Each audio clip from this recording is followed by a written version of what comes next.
Okay, it's 6 o'clock, I'll call the meeting to order.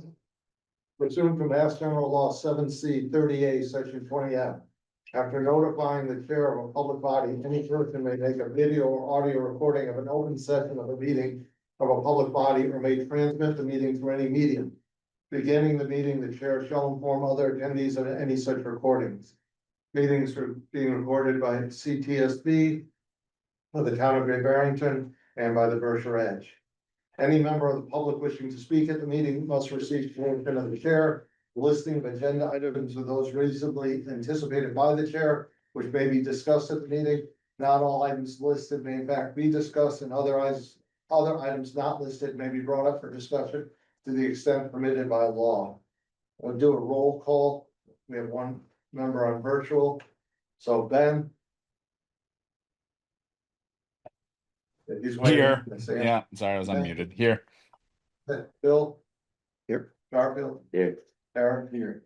And I am here. Select board's announcements and statements. Ben. I just wanted to take a quick moment to note the passing of Lou Ogiani last month.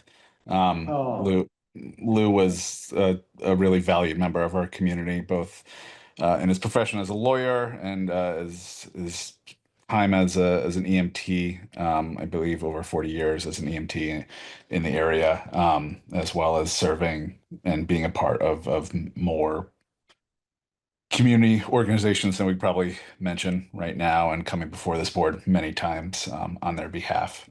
So just to mark his passing as a truly valued member of our community. So Thanks, Ben. Bill. Very briefly, I happen to be walking with some other folks over the Labor Day weekend at the Olympian Meadow Little League fields. And I thought they were in terrific shape and much improved over some prior times I've seen them. So I just wanted to congratulate those involved with that. That's good. Garfield. I had nothing, thank you. Town manager's report.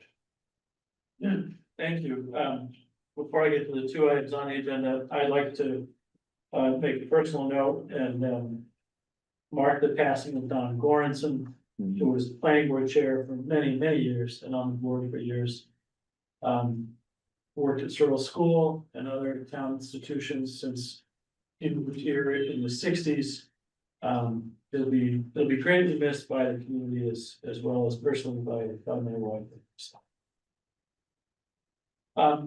On happier news, I am pleased to introduce tonight Emily Schilling, who is our new principal assessor. She's come on board after Ross Vivori, our previous assessor, retired in July after 5 years with the town. He served about 15 years at least in public service. But Emily comes to us from the city of Pittsfield. She was an assistant assessor there and is an assessor at Clarksburg, and has hit the ground running. So take a bow and say hi to the select board, and thank you very much. Nice to meet you. Nice to meet you, thank you for coming on board. Yeah, it's good to put our names and face together. Thank you. And also I want to congratulate Vic Scapin. He was highway foreman with the Department of Public Works for after 35 years of service with the town. We're very grateful for his service and wish him the best in his retirement. Thanks, Chris.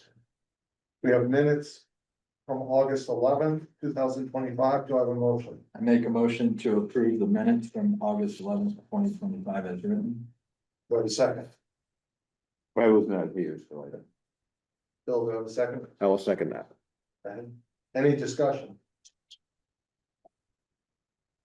So, roll call. Ben. Aye. Bill. Aye. Garfield, you're recusing yourself. Aye. Abstaining, actually. And I. 4-0. Licenses and permits. An application for a temporary liquor license. The Guthrie Center for a concert by Peter Asher, 2 Van Duzenville Road, Great Barrington, Sunday, September 28th, 2025, from 2:30 p.m. to 8:30 p.m.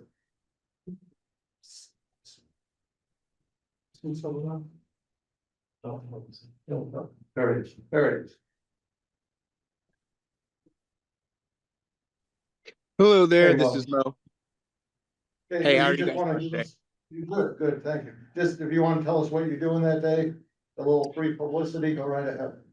Yeah, so on September 28th, we will have a performance by Peter Asher of Peter and Gordon, who's never been to the Guthrie Center. So we're very excited to have him down there on that day.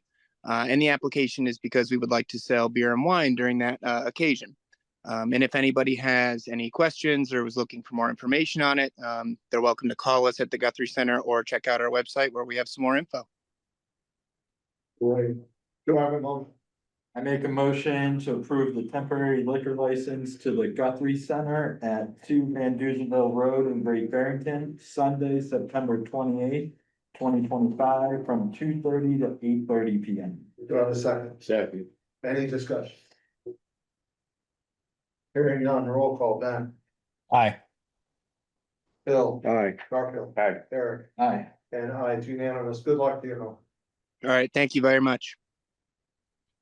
Next is a request from Josh Billings Runaground Triathlon fundraiser for permission to use town roads for a bike race Sunday, September 14th, 2025. Hi, good evening. Just introduce yourself. Sure, my name is Brian Burkle and I am the race director for the Josh Billings. Any changes this year, or anything you want to promote? There's no changes as far as our arrangements here in Great Barrington. The only change is at the other end, we're gonna be finishing at Tanglewood this year as opposed to Lake Mackinac or Camp Mackinac. The only other change to announce is that it starts at 8:30 this year. Usually it started at 9:30. We're starting a little bit earlier at 8:30 for their Route 7 at the Price Shopper. And you've been in touch with the police? and so- Yes, yeah, I met at that location actually with Captain Carlisle last week. Go over the details. Terrific. Yep. Right. Do I have a motion? I make a motion to approve the Josh Billings runaround, permission to use the roadways for the bike race September 14th, 2025. All right, thank you. And if I could just one little extra thing, Ben, you mentioned Lou Ogiani. Lou was a big part of our committee. He's on our committee. He was our treasurer. So, and Lou is usually the one who started the race there at Price Chopper every year. So we're feeling his loss as well. So Sure. just want to honor that. Thank you. Thank you. Do I have a second? Second. Any discussion? Roll call, Ben, Aye. Bill, Aye. Garfield, Aye. Aye. Eric, and I, it's unanimous. Good luck to you. Well, thank you. Thank you. Why not watch us Well, on Main Street there. All right, take care. Thank you. New business. Vote to support the nomination to the National Register of Historic Places of the former Housatonic Grammar School, including the historically associated properties of the Housatonic Community Center and the town park.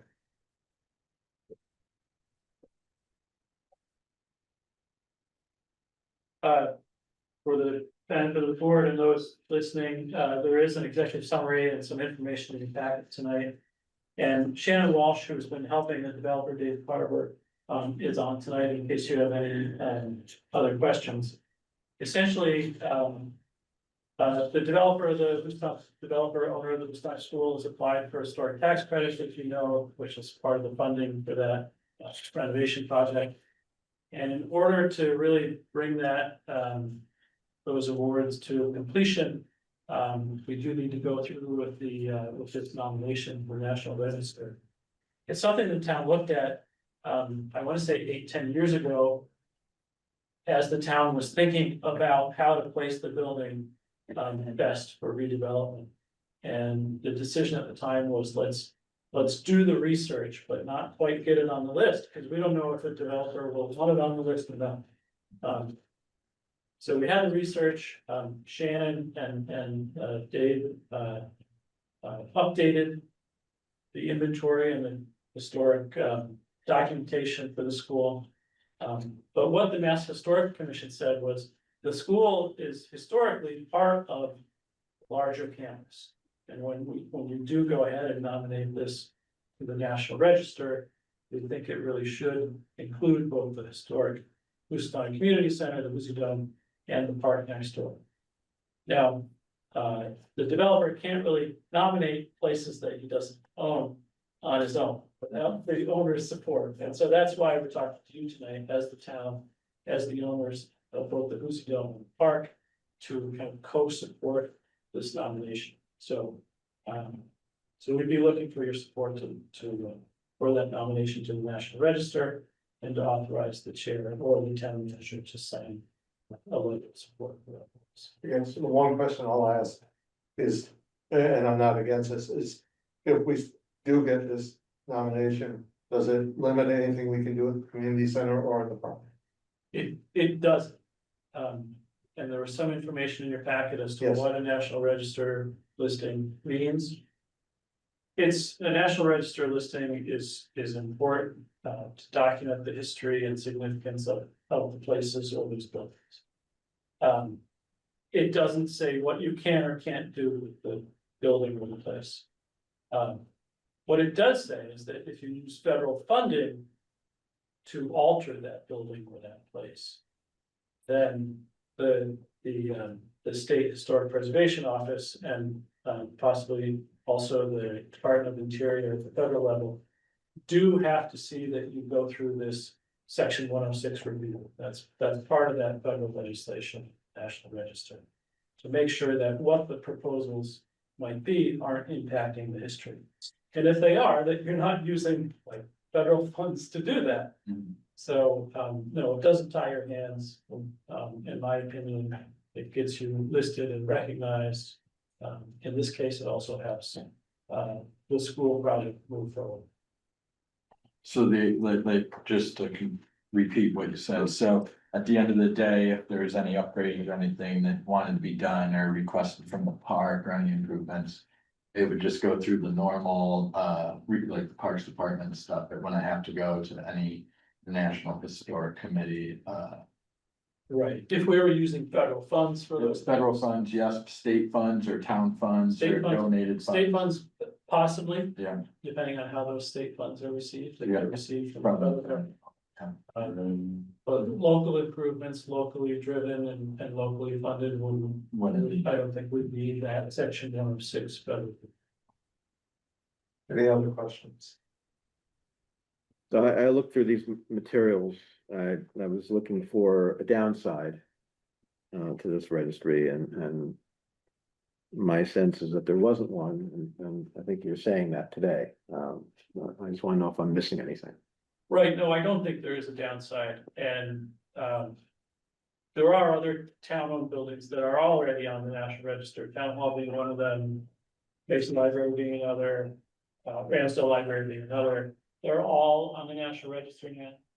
Obviously, we've improved those buildings and, made changes without having our hand tied by any bureaucratic process. So, no, I don't think there's a downside. And again, this will help the developer complete their transactions and that project. I understand the work has begun on the school, is it sort of? Yep. Full-fledged? That's a good thing to bring up, but, some people said the work hasn't begun, work has begun in the school, they are doing work. And we knew that this was coming forward when this was awarded, Dave talked about this, so Yeah. this is not a surprise. Yeah, inside the walls are studded out and, yeah, it's interesting to see it. Okay, if you're not a Houstonic resident and you just drive by, like me, it's not immediately obvious that the work is ongoing. You see the equipment there, but it's not like, again, you don't see the obvious signs of work, but it sounds like the work is ongoing. Yep. Okay, great. If you live across the street, you're fully aware Yeah. that work is going on. All right, great. I'm here to Alright, so tell we you have- that it's going. All right, terrific. Not terrific for you, but good news, all right. Thank you. Do I have a motion? Yeah. I make a motion, select board support the nomination to the National Register of Historic Places of the former Housatonic Grammar School, including the associated adjacent town-owned properties of the Housatonic Community Center and the Housatonic Park, and authorize the chair or the town manager to sign a letter of support for that purpose. Do I have a second? Second. Any other discussion? Roll call, Ben, Aye. Bill, Aye. Garfield, Aye. Eric, Aye. and I, it's unanimous. Thank you. Thank you. Good, citizen speak time.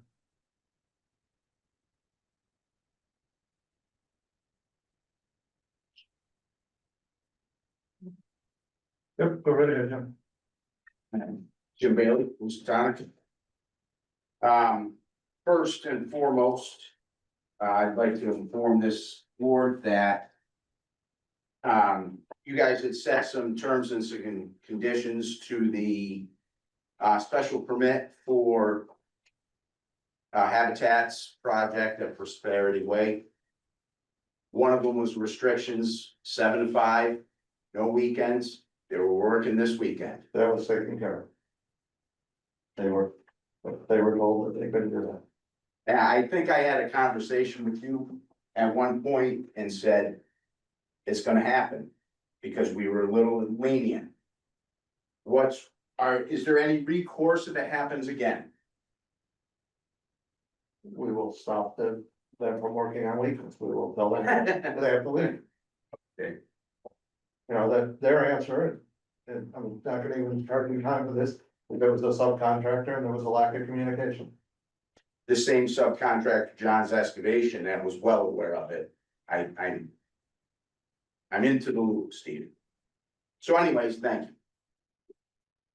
So I'm gonna answer a couple of my questions I asked last week.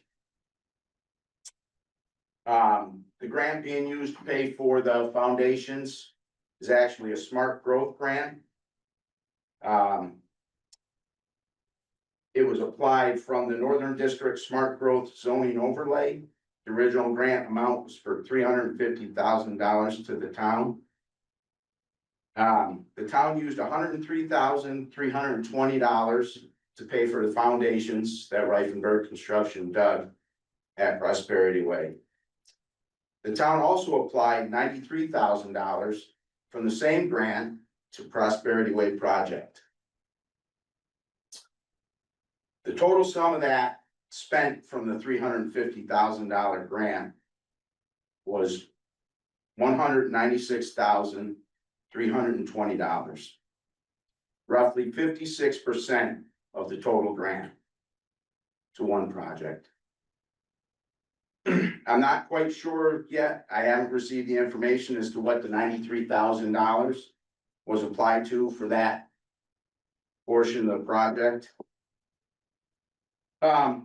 Today I have a couple of questions. Did the town of Great Barrington fund through grant, another grant, any other funding source available, the installation of whole house water filtration systems on Prosperity Way? Because that might be a touchy subject if we learn that new homes in the community, the town is paying for water filtration systems, where the rest of us are left to suffer.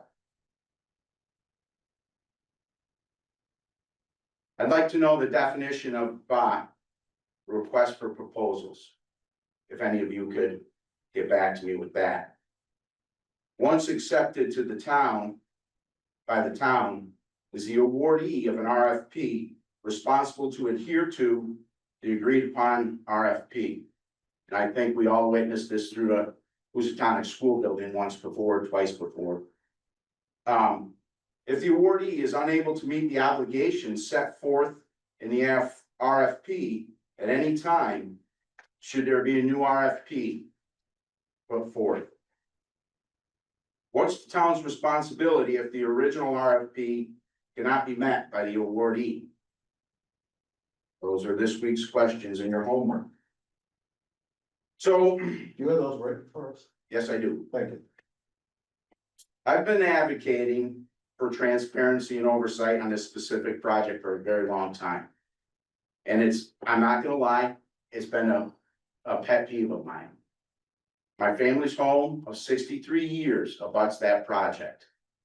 For the last 8 months, my mother's house was inundated with dust from a project that was nothing but dirt for the entire season, with no hopes of seeing green grass or any other dust control measures applied.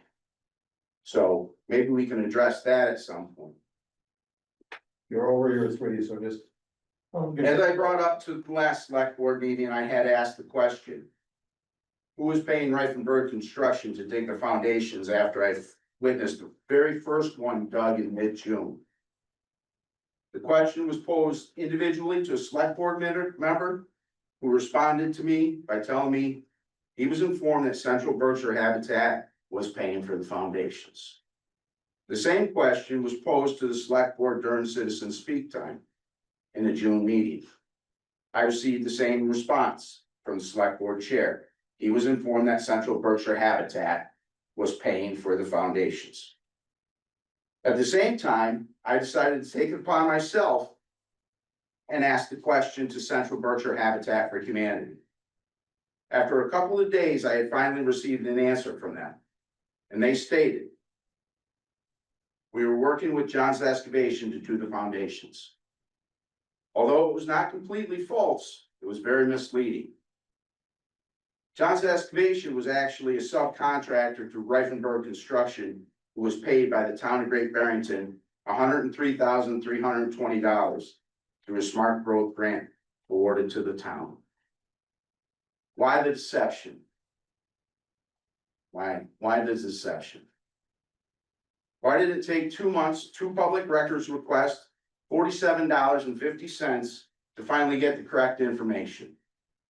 In fact, I have supporting emails to show that the town, as well as Central Berkshire Habitat for Humanity, knew early in the spring that Great Barrington would fund the foundations. Although the source of funds to pay for the foundations was still to be determined, but the most alarming email I have is a communication between Central Berkshire Habitat for Humanity and GB. Apparently, my inquiry into who was paying for Reifenberg's dig foundation had worried Central Habitat for Humanity. They stated to the town through email. I'm not sure how to answer this abutter when I had asked that question.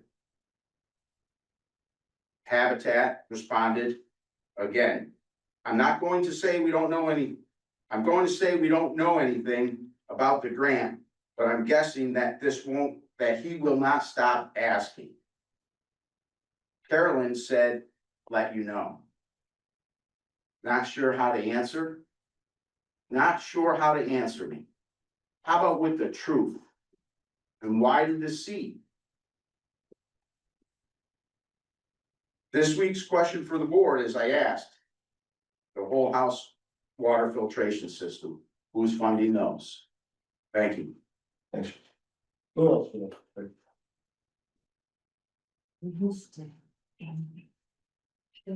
Hi, Donna Jacobs, 260 Park Street. Is this working? Yeah, it doesn't amplify, it's just for the viewers at home. All right, I had a printer problem. I've got to pick up the photos. I want to follow up on my last citizen speak here 2 weeks ago. Where's the first photo? And share what I've learned trying to launch a water filtration project for homeowners and renters on the Housatonic Water Works public water system.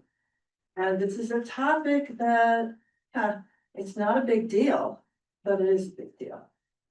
It's not a big deal because people can't keep thinking about it or worrying about it when there's been no solution. And a lot of people have solved their problem with whole house filtration. So they're saying good night and good luck. Okay. It's not even on the agenda, the select board anymore. But it is a big deal because there has been so far no solution. Anyway, since I was last here, I learned that the state funds are still available yet to be distributed in amounts up to $600 per household, showing receipts for water expenses and their most recent Housatonic Water Works water bill. This amount is still left in the fund, suggests that many households haven't applied for reimbursement for those extra water costs created by our public water service. The state saw that reimbursement is appropriate and approved the grant. We know we could lose it if we don't use it. And the question is, will enough households benefit from this project to make it a worthwhile use of our resources, not to mention the volunteer hours it will demand? So I'm going to go forward for 2 more weeks on this project because it started 2 weeks ago. I know it's going to be complicated coordinating money, materials, and manpower. Money has to go through proper channels. That's complicated. But people, more importantly, people have to want this. And the private sector needs to weigh in. It needs to be engaged to direct their donations for clean water to our neighbors right here, not in other continents. And I think we might be able to encourage that. So I've started asking house to house the last few days if ratepayers would want a whole house filtration system installed in their homes as a solution to the ongoing water problems. The answers have been really interesting. I've also started collecting commitments from private benefactors whose donations would supplement the $600 available through the state in order to get a whole house filtration project done. But here's the rub.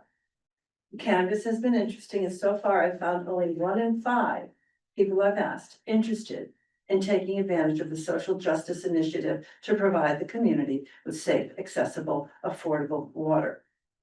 They're fine. They don't need it. They'd rather have a well. You know, strange answers. Strange as it may seem, there are many reasons why people would refuse to protect the value of their homes and the economic integrity of the community. But I think it takes a village to get the village together. People don't realize who are selling their homes that the sales may not go through if the water is not filtered. And I've heard of homes having to put in filtration in order to close the sale of their homes. So there's a lot of stuff that people don't realize. Okay, so asking around potential benefactors, here's another rub. One potential benefactor asked me why she should help people who won't help themselves. She was referring to the defeat of the town vote to acquire our own waterworks. My reply was apparently not adequate. However, she did offer to underwrite the irrigation system to water the Bridge of Flowers if the town ever decides to put the Cottage Street Bridge to that purpose. So there's money for irrigating the flowers, but it wasn't going to be directed toward, supplementing the state funds for people's whole house filtration systems. Okay. But I have to say, I believe it's a different morning when you wake up and you turn on the tap and the water is clear and you can feel safe washing your face and brushing your teeth or taking a shower, making formula for your infant or doing your laundry. It's a completely different sort of day psychologically. I can say this because I experienced it personally, and I see how the neglect in the northern Great Barrington area has alienated people living there. It's no wonder depression and drug use are on the rise. All we have to do is look at the impact when essential needs are denied a community. The obvious ask here tonight is for interest, people's interest, everybody's interest, to ask questions, to make suggestions, and to sign on board and come and help out. And hopefully in another 2 weeks, I'll be back and I'll say, we're gonna go for it. And we found a way, but no promises. Yes. Michelle. Michelle Mabere, 70 Division Street. Before I get to more serious, well, this is kind of serious, but I just wanted to say I know the board's going to wonder what I'm doing, but I had another interaction with our police department on Saturday. As a matter of fact, my husband and I, we were helping my uncle and I was outside. And I saw 2 cruisers flying down Division Street. I says, wow, I guess citizen speak really worked as far as patrolling. But they went into my neighbor's yard over on the other side. She's the second homeowner. And her alarms had gone off. And I just want to say I went over, I thought maybe she got hurt or something. I don't know. And I just want to say the officers were incredible. They were incredible. Really premium customer service. And so whatever Chief Stewart has done there is excellent. Clearly, they're out and about today. So I just wanted to do a shout out, even later Bruce had to go over to with the access code. He said, Chief, nicest police officer, but well-mannered, respectful, intelligent. So we should be proud of our police department. With regard to Housatonic water, need to bring it up. There's like, if you look at Housatonic neighbors, some people had some water issues. And I just wanna say, my husband and I, we can't afford a water filtration system. We're both working and we still can't afford it. Because there's more to it than putting in a water filtration system. There's more to it. That's the same thing as well. You could put in a well easily. But you have to tie that well to your house, do the plumbing in the house, so that gets expensive. But I've been up in Housatonic. I oftentimes circle the Habitat project. Right now, I'm not excited about it, but here's an idea. I know when I attended meetings, Habitat said they want to be a part of the neighborhood. And, you know, be welcomed by the neighbors and et cetera, et cetera. Well, here's an idea. If you're going to put a housing development in a neighborhood, such as the one up on Linda Lane and Wyatnick Street. If those people, you know, move into those projects, are going to have state-of-the-art water filtration systems. Why not say, we're going to do the neighborhood?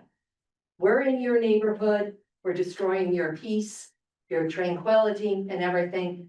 This is the situation over here to kind of soften the blow. You know, they're doing this housing project, but they're also going to pay to put for my house. I don't think it's right. When you have someone like Mrs. Bailey, who's lived there 63 years and doesn't have one. But somebody who's coming to the community 5 minutes and they're gonna get a state-of-the-art water filtration system. Additionally, another project's planned for Rising Ball Field. And here we go again. Those homes will have water filtration systems, but I won't have one. The neighbor next door won't have one. There's something that is not equitable here, and I don't like it. So that has to be looked at. This is Great Barrington's shame. I'll say it over and over again. It's our shame.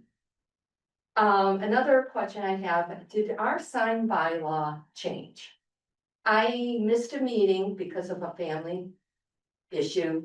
And I think I briefly thought that something had come before the board regarding changing the sign bylaw. The reason I'm asking is that during the state rep race, the candidate I was supporting, signs were routinely removed. And my husband and I, we photographed the signs where we were placing them. They were removed. I met with the building inspector about where we could place signs and everything. But I noticed recently where I had placed signs, there are now signs for farmers markets and this and that and everything. And as we know, if certain signs are allowed in the community, all signs need to be allowed in the community unless the bylaw is very specific about it. Now, I downloaded the bylaw. It looks like nothing has changed. So that's why I'm coming before you now to ask, because we have the school renovation, new school project already on Housatonic Neighbors. Ellen Lar is promoting the use of signs. So I am watching, I know exactly where I placed my signs, and I was told, no, you can't put them there. They're political signs. But if I see other signs up, I'm gonna go, oh, you can't do that. You can't pick and choose which signs. So please keep that in mind, because I'm watching and I'm really upset about it because I lost a tremendous amount of signs. I don't know where they went, but for example, here's an example, the corner of Housatonic School Park, right across from Extra Specialties. I put a sign there, it was gone. It met the requirements in putting a sign there, but I was told I couldn't put it there by the building inspector. Yeah, there's a bunch of other signs there now. So that's not right, and it's not legal. Another question, Searles, on Bridge Street. So family came in to visit and they said, what the heck? Well, Phil, you brought up Housatonic School. It looks like nothing's going on, but there is, if you're up there enough, there are things going on. So what is the status of Searles School? Because it's just sad right now to see that building. It's completely in limbo. It's in As far limbo. as I can see. And there's Shouldn't be nothing. answering, but that's. No, that's not it, because it's just sad. It's that, you wanna talk about wonderful housing?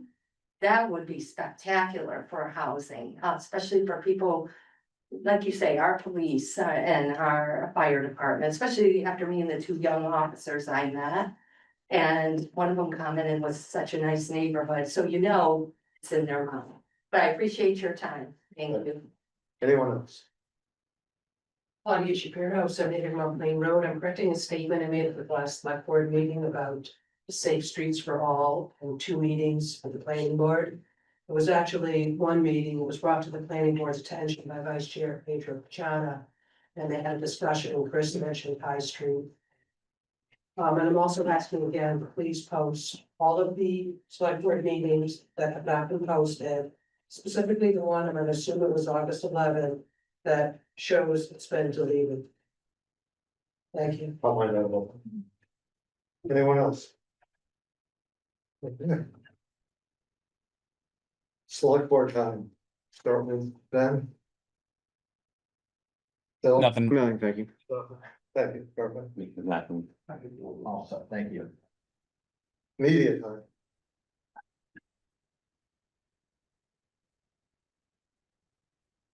Seeing no one. We'll make a motion to convene into executive session. We will not return to open session. Executive session under MGL chapter 38, section 2187 for the following purpose. To comply with or act under the authority of any general or special law or federal grant made requirements. Do I have a motion? I move that the board meet in executive session pursuant to MGL chapter 30A, section 21A7. To approve executive session minutes from previous meetings on April 28th, 2025, June 9th, 2025, June 20th, 2025, July 14th, 2025, July 24th, 2025, August 11th, 2025, and August 25th, 2025. Do I have a second? Second. Roll call. Ben. Aye. Bill. Aye. Barbara, Bye. Aye. and I. It's unanimous not to return to open session.